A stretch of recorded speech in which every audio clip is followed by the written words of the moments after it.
Hey up my loves, I'm Nat and welcome to my channel, Nat at North. So today I was feeling nostalgic and I just kind of wanted to go a little bit back in time and reminisce about what was it like back in history to live, have manners and be polite, especially when it comes to Britain. So I found a really cool YouTube channel called Postcards from Britannia, and they have this video called 10 British Manners Nobody Remembers Today, and I thought we'd just do a quick video reaction for old time's sake. So without any further ado, let's get into the video. Britain once stood as the global beacon of courtesy, where etiquette wasn't mere formality, but the very fabric binding society together. From doffing caps to elaborate tea rituals, these unwritten codes shaped every interaction. Yet somewhere between post-war austerity and modern informality, something precious slipped away. The manners that defined British identity for centuries have quietly vanished, leaving behind only nostalgic echoes and bewildered older generations wondering what happened to common decency. True, very true. Walking down any British street in 1950, you'd witness an intricate dance of masculine courtesy. Men tipped their hats to passing ladies, stood when women entered rooms, and instinctively offered their seats on crowded buses. Oh my goodness, yes. I just wish that I lived like back in the older times. Honestly, well, saying that I'm an 80s baby, so apparently according to the new generation, that is like, oh, the old-fashioned times, which makes me feel extremely old and ancient here.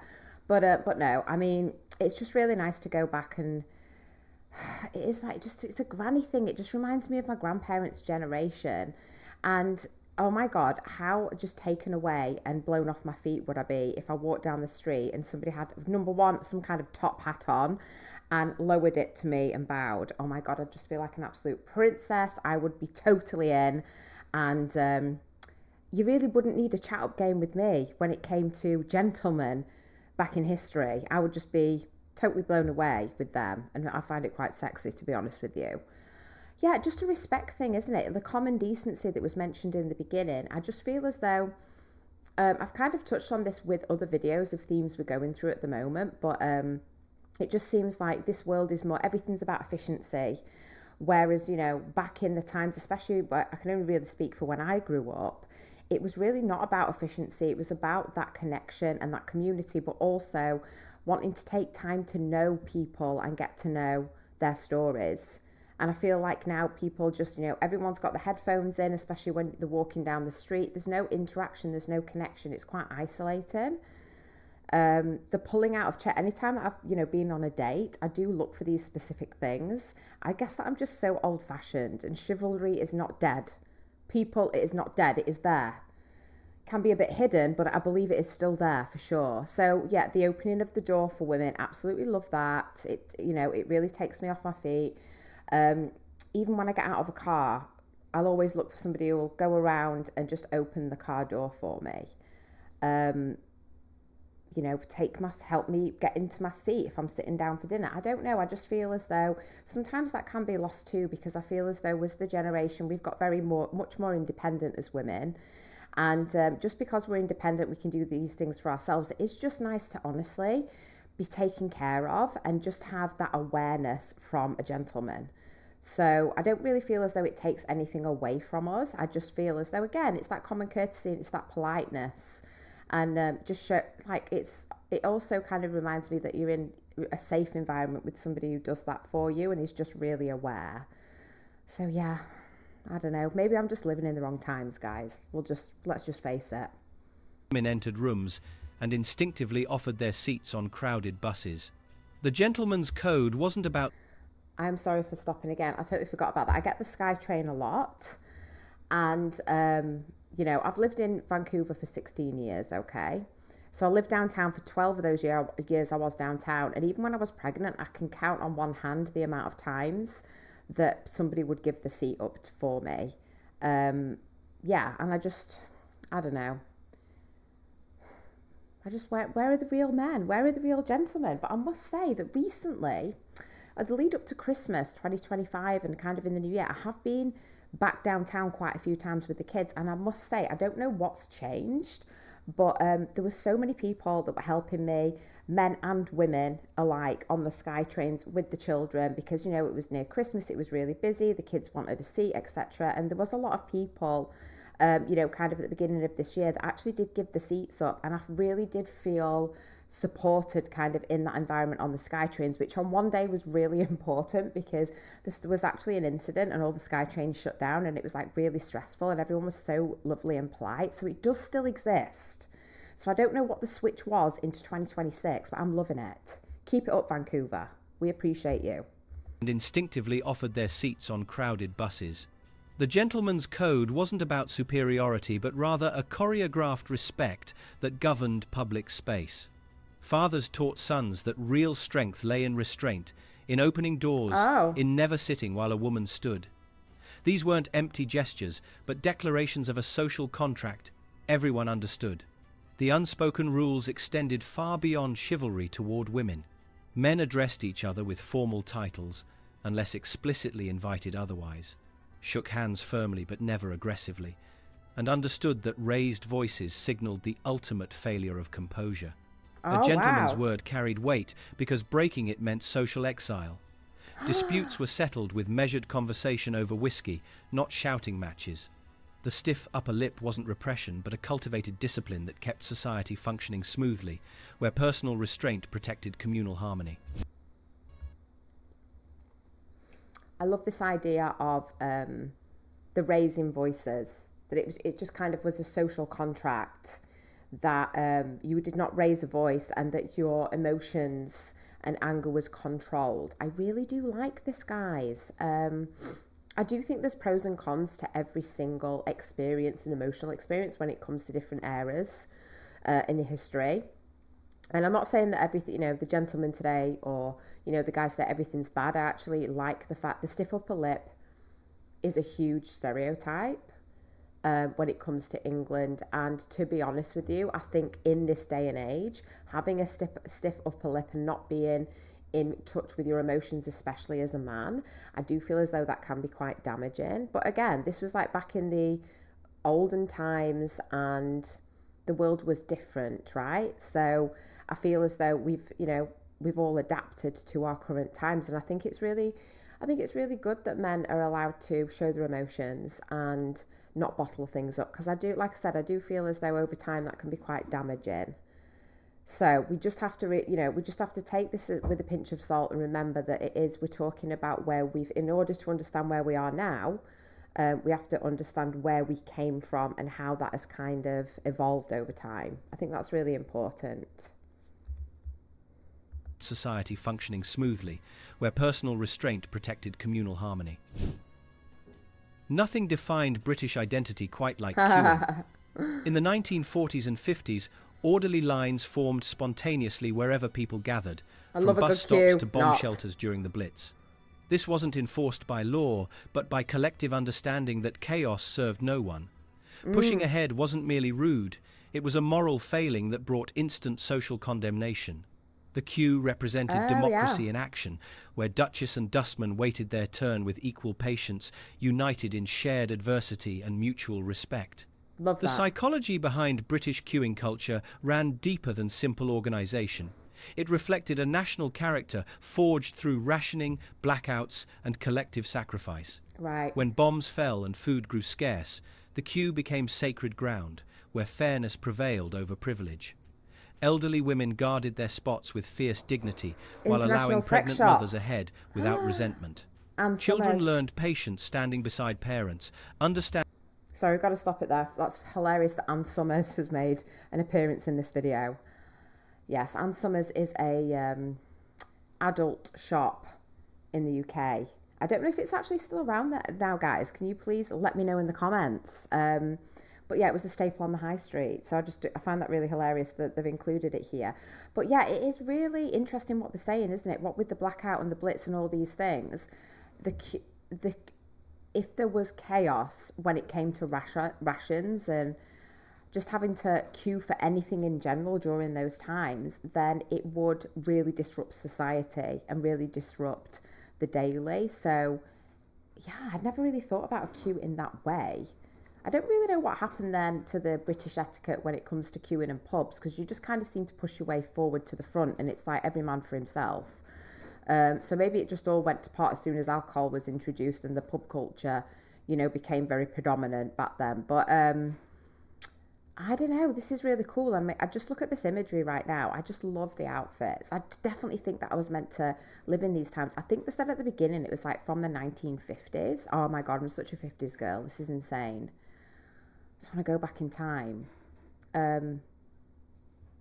Yeah, fairness in society really seems to be a theme here as to why the queuing is so important. Like, this is kind of blowing my mind. I've never thought about it like that. This is definitely food for thought, guys, isn't it? Without resentment.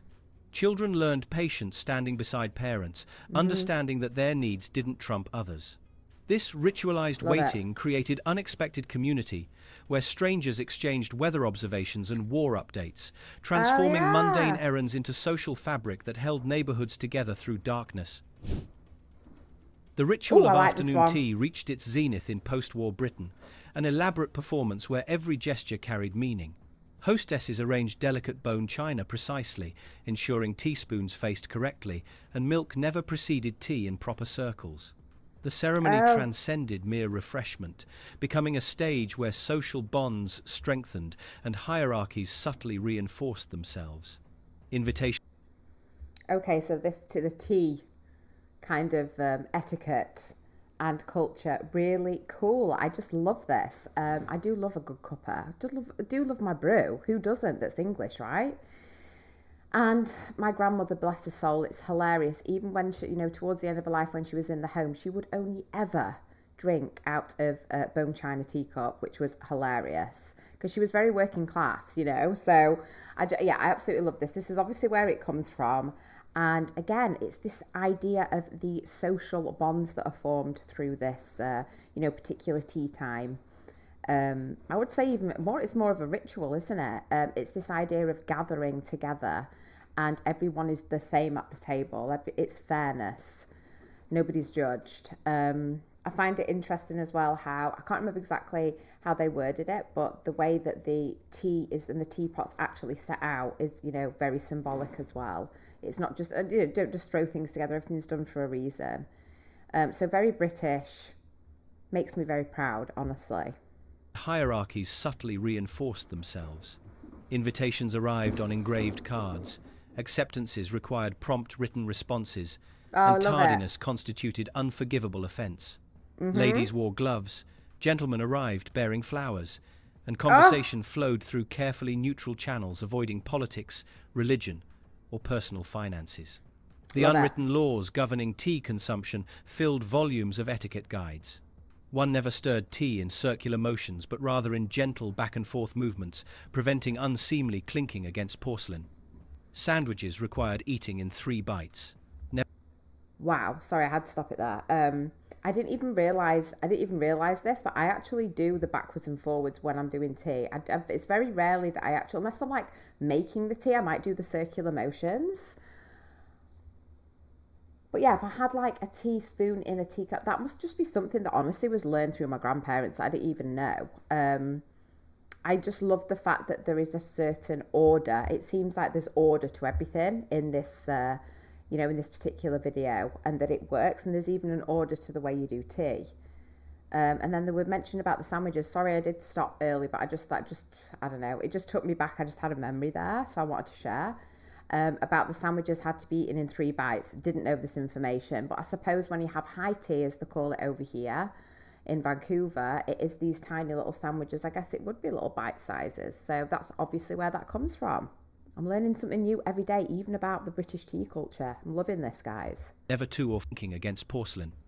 Sandwiches required eating in 3 bites. Never 2 or 4. Scones demanded precise protocol, split horizontally, never vertically, with jam applied before cream in some regions, cream before jam in others, each camp defending their method with fierce loyalty. Pinkies remained down despite American misconceptions, and slurping warranted immediate social death. These intricate rules created invisible barriers, separating those who belonged from those still learning, maintaining class distinctions through tiny porcelain cups. British communication once thrived on what remained unsaid, where meaning hid beneath layers of careful phrasing. Describing something as quite good actually meant excellent, while not bad constituted high praise from reserved lips. This linguistic dance required native fluency, where Oh, Americans heard politeness, but Britons decoded entire conversations beneath surface pleasantries. Complaints emerged as gentle suggestions, criticism wrapped in compliments, and enthusiasm dampened to avoid appearing vulgar or excessive.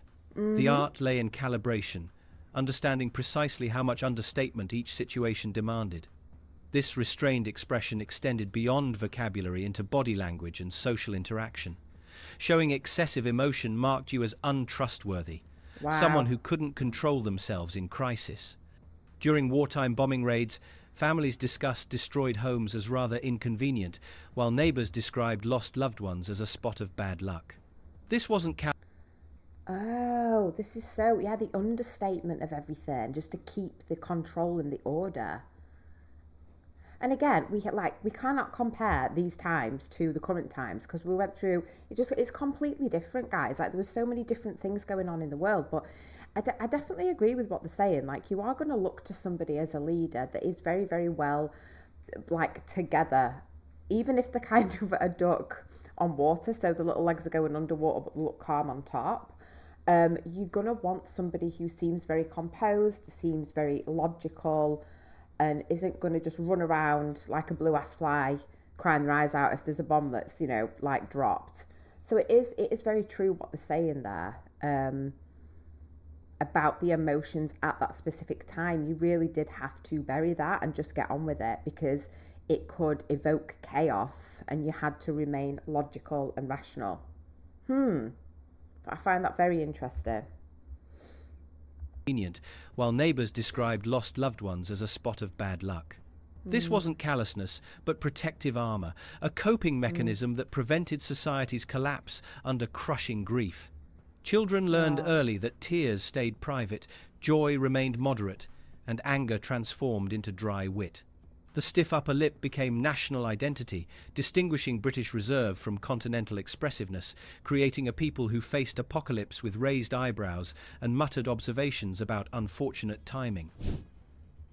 Family dinners in okay, I'm just going to stop it there. So that is where the stiff upper lip comes from. It's just really a coping mechanism when we were going through all the wars and everything that was happening in those times. I actually didn't know this, guys. I wasn't quite sure where it came from. I knew it came from somewhere. Um, it's a generational thing. It's like my grandparents. You don't cry like it. You wouldn't. I don't even know. Like I can't even remember the amount of times I saw my grandma cry maybe once or twice in her life, and once was when my grandfather died. Yeah, so it was this idea of just control and rationale. And I am pleased to a certain extent. I think it obviously did work for them back then, but I am pleased to a certain extent that things have changed now and that emotions are so much more accepted because we are living in a different world.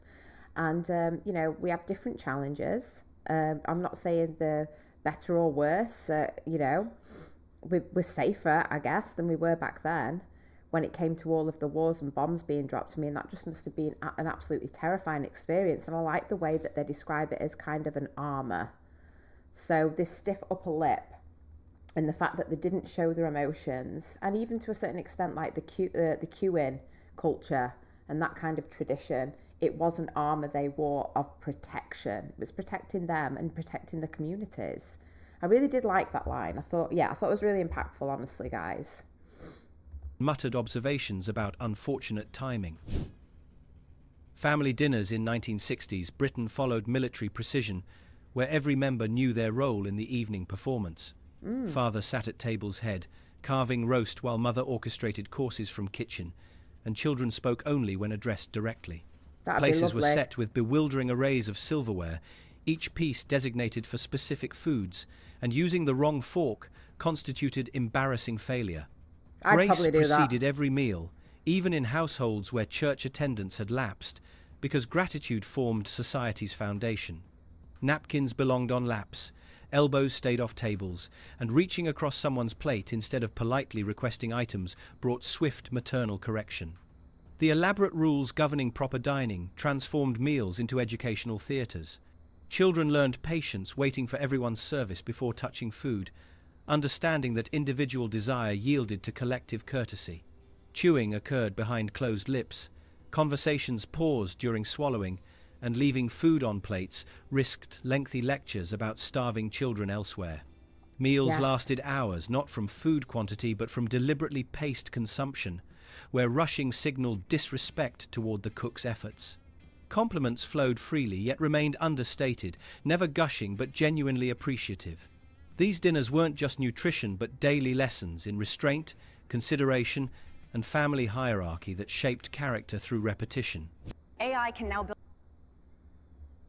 Oh, I've just had an ad that's popped up there, guys, so it gives me the opportunity to talk about this. The only, I don't know how to put this, so I'll just love everything they're saying about this, that there is a bit of a hierarchy when there's definitely an order again. There's definitely a kind of a tradition when it comes down to even sitting down at that time for dinner.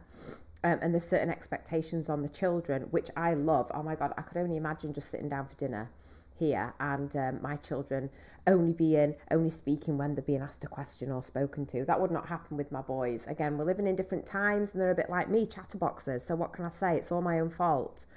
But the respect of the children have to give to the elders.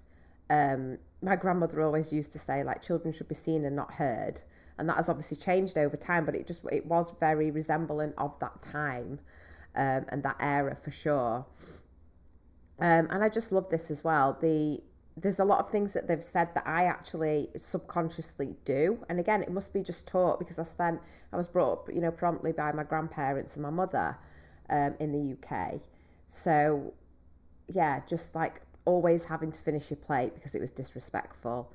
Having to not like gobble all your food up really quickly, eat slow, no elbows on tables. It's just general things that when I moved to Vancouver, I didn't really see that so much in the dining culture. And again, it is a different time, but I do feel as though some of these things are still very, very current and predominant. And again, whether that's consciously or subconsciously when we're having dinner in the UK, it is like still there.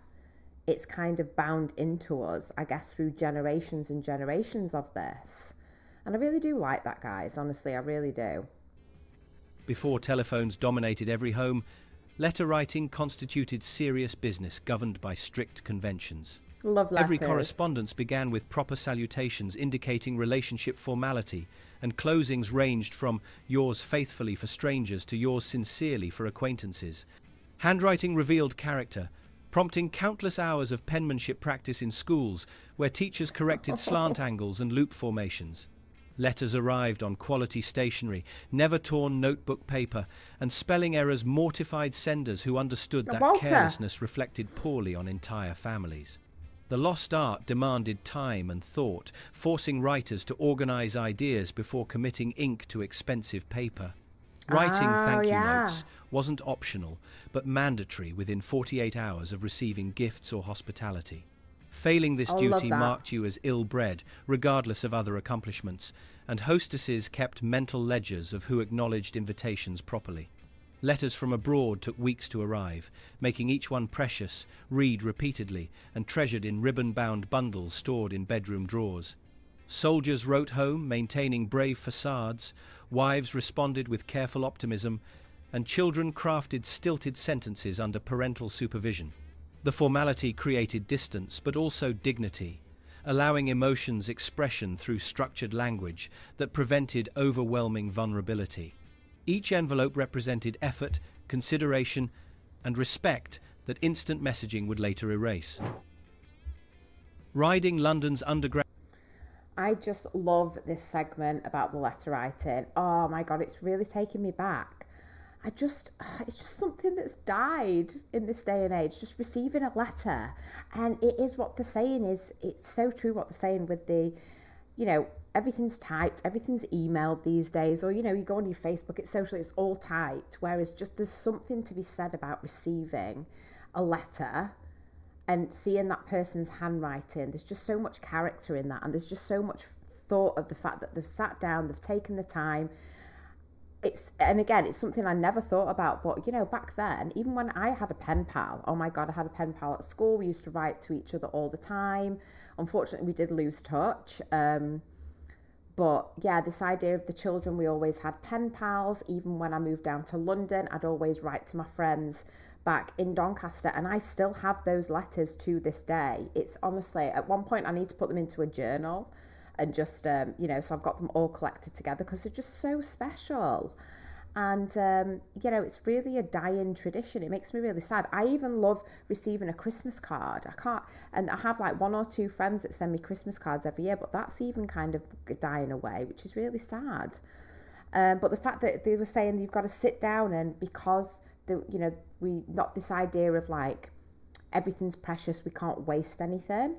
They have to sit down and really think about what they're going to write before they put pen to paper, so that there's no wastage, right? They're like, oh God, I've buggered it up, I've got to do it again, I need another piece of paper.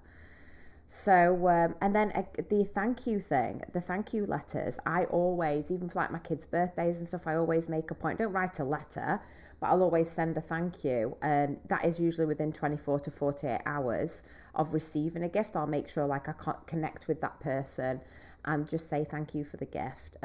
Even, at my kids' birthdays, my son actually had his birthday party last night. And I sit down and I'll write exactly what child gave him what, so that I know, say, oh, thank you for the Batman car, or thank you for whatever it is. And it just makes it a little bit more special. So I really do like this rule. I think it's fantastic. If you receive a gift, or if you receive something of, generosity, to write back to them and say thank you within I think he said 24 to 48 hours. Yeah, should bring that back for sure. What do you guys think about letters? Please do tell me in the comments. Underground or provincial buses, one race. Riding London's underground or provincial buses once involved unspoken choreography where everyone played their part. Men automatically stood offering seats to women, elderly passengers, or anyone burdened with packages, and refusing assistance insulted the offerer. Conversations stayed whispered, newspapers folded into precise quarters, preventing invasion of neighbours' space, and eye contact remained minimal, respecting the British need for privacy even in crowded carriages. Pushing onto trains before passengers exited constituted unthinkable rudeness, and conductors enforced order with firm politeness backed by social consensus that rules existed for collective benefit.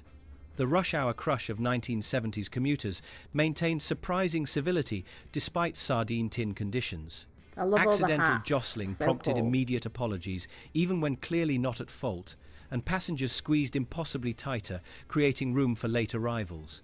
Young people surrendered seats without resentment, understanding age deserved respect regardless of personal discomfort. Pregnant women received protective circles, fellow passengers subtly shielding them from worst crushing. These daily interactions reinforced community bonds, reminding Britons that they shared small island where consideration made proximity bearable. The orderly boarding, patient waiting, and collective accommodation demonstrated national character at its finest, transforming mundane transport into demonstration of civilized society. You know who you are. You're the person that never... Sorry guys, I don't know why these ads keep popping up. It's driving me crazy. Okay, I'm just going to roll with it. Guys. So, I love the way that I'd not even thought about transport, honestly. I mean, we'd be screwed in this day and age, especially on like the London Underground. And, well, to be honest with you, like I was on the London Underground last March, and it did seem quite, I don't know. I was with my children. It didn't really seem that much of a big deal. Like, I don't really remember having a bad experience with the London Underground, to be honest with you. And I think it's obviously changed a lot now, what with safety and like mental health, and you can get people that are a bit wild, and you just don't really know what characters you're coming across on the London Underground. We'll just take that for example. And also, I suppose to a certain extent, the Vancouver SkyTrain, that when I moved here 16 years ago, it was really quite safe. There wasn't a lot of incidents, and now there does seem to be a lot of incidents of just people having a really hard day or having mental health and drug issues and then taking that out on passengers. So I am definitely more wary when I travel on the SkyTrain, especially with my children in Vancouver, just because of those reasons. It can be quite nasty. but I just love this. I can't remember exactly how the guy worded it, but it was like it was almost like a national badge of honour. So the eye contact thing's really interesting too. So lack of eye contact meant respect. I found that really intriguing. And I suppose it's about personal space, isn't it, as well? If you're on this little bus and people are staring at you in the eyes, it just makes you feel uncomfortable. And the silence too, I kind of like that as well. I think we're sometimes silent on the Sky trains and the London Undergrounds now because everyone's got their earphones in, but there it just was a mark of respect. So this was a very, very intriguing segment for me. I feel like I've learnt a lot just by listening to that, and it just gives me a lot of respect. It just seems like, honestly, back in the day, people were just way more respectful and way more aware of the surroundings, and I just kind of love that about that era.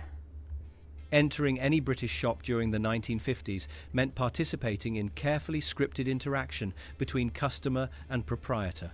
Shopkeepers addressed patrons as sir or madam, regardless of purchase size, while customers reciprocated with please and thank you for every transaction. The local grocer knew family preferences, setting aside special items and extending credit based on character rather than paperwork. Browsing required permission. Touching merchandise without asking offended, and leaving without purchasing still demanded polite farewell. These weren't empty formalities, but acknowledgements of mutual dependence, where community members supported neighbourhood businesses that, in turn, sustained local economy. The high street shopping experience emphasised personal relationships over mere commerce. Butchers wrapped purchases in brown paper tied with string, discussing preparation methods and family health with genuine interest. Bakers saved yesterday's bread for elderly customers at reduced prices without mentioning charity. Fishmongers offered recipe suggestions while carefully selecting the freshest catches. Every transaction involved conversation, weather observations, and community updates that transformed errands into social calls. Customers never demanded or complained loudly, but rather expressed disappointment quietly, allowing proprietors to rectify problems while saving face. This mutual courtesy created village atmospheres even in cities, where shopping built relationships rather than merely exchanging money for goods. When telephones... Okay, so this is one of my favourite things. And I must say that when I lived in the UK, I would say some of these things still do exist. Unfortunately, and given the perspective of the other side of the world in Vancouver, they don't exist. And it is really... one of the first things that I noticed, and I do speak about this in a video, is when I first stepped off the plane going into a store here, it was very much about the upsell. It was very much about not messing around. They just kind of wanted the dough, they wanted the bag, and that was that. I'm going to go off on a tangent here, I feel like, with this. So yeah, again, it's not really about the sale when it came to those interactions between the customer and the client, the customer and the owner, or the person working in the shop. Back then, it was more about getting to know the person, getting to know, I guess, their personal preferences as well. Like the amount of times that I've been into shops when I was younger in England, and if I got the same thing every week, I'd go up and it'd be waiting for me, at the till. Or just knowing the family preferences, knowing, having discussions, even when I go into the news agents, like everybody knew my name, everybody knew my mum's name, my brother's, like it was just this whole thing. It was just the whole, it was honestly, like, it sounds silly, but like a fun experience, just go into your local news agents or whatever. And you would get into quite a lot of just discussions about family life. And it kind of added to that experience of going to buy. And then it's about loyalty as well. When you're a customer and you're buying from somebody, I'm going to go to somebody that I like, honestly. Pretty much everyone's selling the same thing anyway. So you're just going to go to somebody that you like and that you have that connection and you form that bond with. And I feel as though in this society now, and I can't speak for England, well, I mean, maybe I can, because even some of the places I go to when I visit, like the Esso station, the women that have worked there, they've worked there for like 30 years and they still remember me, which is really cool. But definitely in Vancouver, it's like, an example is I go and get my nails done every 3 weeks. I go to the same nail salon, I have the same thing. And it's all this friggin', every time I go in, it's like nobody says hello. They don't really acknowledge that I'm there. So I have to just declare my presence. And then I go and sit in, and not really a lot of conversation at all. I just kind of sit in silence for the most part, and then they always ask me what do I want and what colour do I want, and I have literally the same thing every 3 weeks, and it's the same women. And it's just really annoying, honestly. I just feel as though customer service has really gone downhill, and I feel like, especially since COVID too, nobody really gives a shit, and it's just really non-efficient, it's time consuming, and it's really annoying. So yeah, I'm not finding that, unfortunately, that tradition is in Vancouver. I'm not entirely sure about the UK, but again, it's this idea of efficiency, isn't it? These days people just want to get the money and they want you out so they can deal with the next customer, and it's very sad. So I wish, again, I could go back to those times and just be a customer in those people's shops. I'd have an absolute blast, and we would just be gabbing away for hours. I would love it. Rather than merely exchanging money for goods. When telephones first became household fixtures in the 1960s, using them properly required extensive etiquette training. Oh. Answering began with stating your number rather than hello, protecting privacy while confirming callers reached intended destinations. That's a good Voices idea. stayed modulated since shouting suggested poor breeding, and conversations remained brief because tying up party lines inconvenienced neighbours sharing service. I would be screwed then. Calling before 9 in morning or after 9 at evening constituted emergency only, and dinner time interruptions brought terse responses. Children answered with scripted politeness, taking messages on pads kept beside phones and relaying them accurately upon parents' return. The formality surrounding telephone use reflected broader anxieties about technology invading domestic sanctity.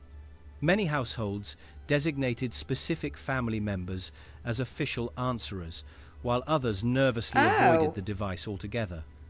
Making calls required planning conversations beforehand, since spontaneity risked fumbling through expensive minutes.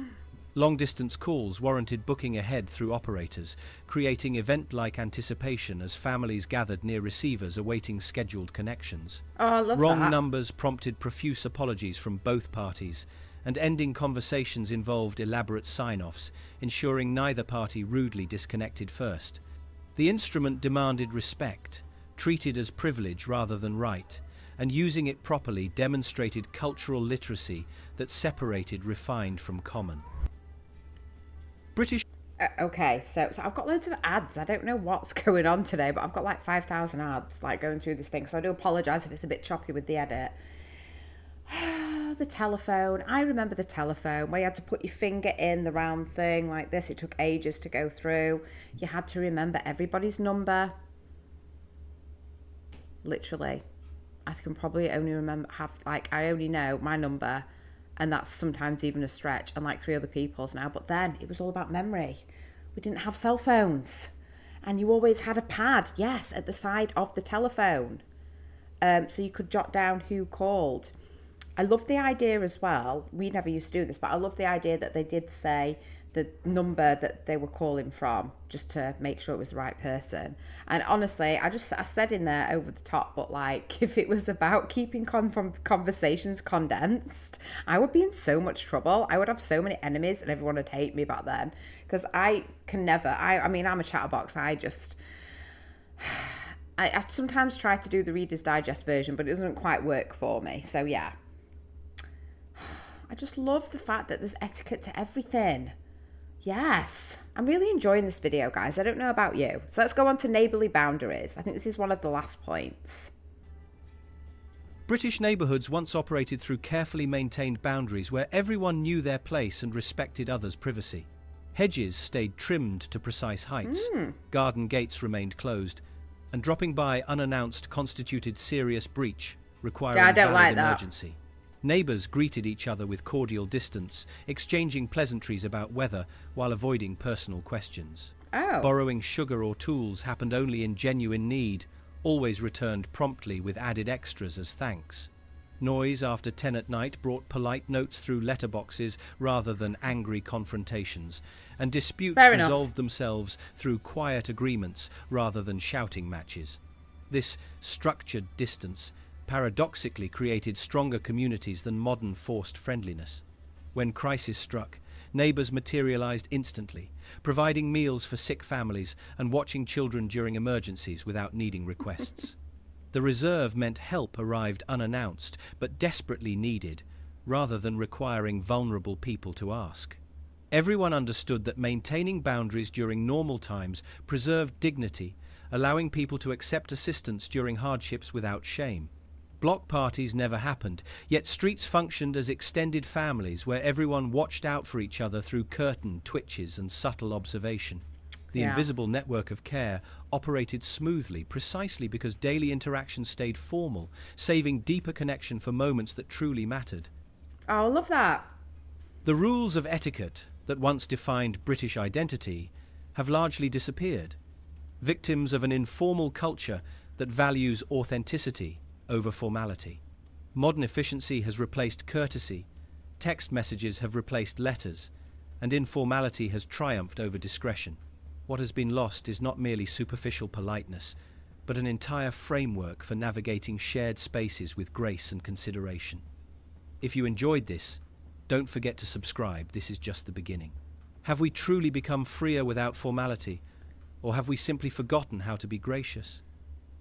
So I thoroughly enjoyed watching that, guys. What did you guys think? I don't know, it just kind of took me back and realised that there's a lot of things that I do to this day that I didn't really understand where they came from, but it just must have been like my experiences, the experiences of my grandparents. And because they obviously brought me up, it's just things that have naturally I've been taught and then I've just kind of applied in my life and my adult life too, which is kind of cool.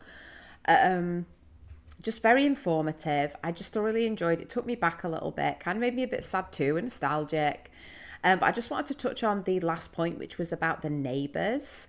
So I do find in the UK in general, and I think that it is very, very true even of this day and age, is like your neighbours are people that you want to not piss off in any... So in most places, at least with my family and friends, like we know the neighbours, you know them personally. There's even like times when I go home where like neighbours will, if I'm at somebody's house and say we're in the garden having some drinks late at night, they'll actually like jump the fence and join us. It's happened in the past with barbecues. They'll just like, all right, you're having a barbecue, come over for a drink, and they'll literally like hop over the fence and just come and join us, and it's, you know, catch up. I found it really interesting what they were saying of like this idea of distance when it came to neighbours. So being friendly but not being too nosy and like in the business and asking all these personal questions, and that those connections were kind of made in times of need. I found that really intriguing, honestly. And again, it's just about this mutual respect, isn't it? It's just about that privacy when it comes to your neighbours, and the idea of community, of looking after each other's children, and just, you know, being able to rely in times of need, really, and times of celebration. I do find as though in the UK there is definitely moments of that still with neighbours. My grandmother unfortunately passed away last year, and her neighbours actually came to the funeral. They know our family very, very well. We still keep in contact, and they used to look after the neighbours' children with us all the time. It was just this thing. Even when they got broken into at some point, their neighbour ended up chasing the criminal down the street because they wanted revenge because they broke into my grandma and granddad's house, and it really upset my neighbour. And it was just this whole connection. I do find in Vancouver it's very different. I feel like neighbours try to piss each other off here. Luckily, I'm in a completely different area. I've been here for about a year and we love it here. We're not going to be moving anytime soon. And this honestly is the first time in my 16 years of being in Vancouver where I do feel as though I'm part of a community and I have an amazing neighbourhood. And it's like, you know, the children, they all go out, they all play together. It's really resemblant of when I was younger and like back in the UK, everyone just used to get on the bikes and go. That's very much like what it's like here. But it has taken me a really long time to find that. And I just find, you know, the amount of noise complaints we've had in the past, even living in apartments or not living in apartments, it just seems as though everyone's out to get everyone else. And there isn't this, you know, if the shit hits the fan and there's a big catastrophe, who are you going to rely on? Well, it will be your neighbours. So I do find it very different over here, and I don't quite know why that is. Let me know if you're living in Vancouver and you have experience. Why is it so different? Why is everyone just so kind of isolated from the neighbours here? let me know in the comments.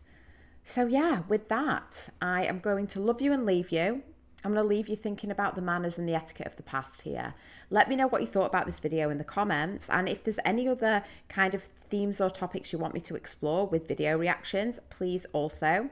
I would love some recommendations. So I hope you take care wherever you are in the world, and ta-ra for now.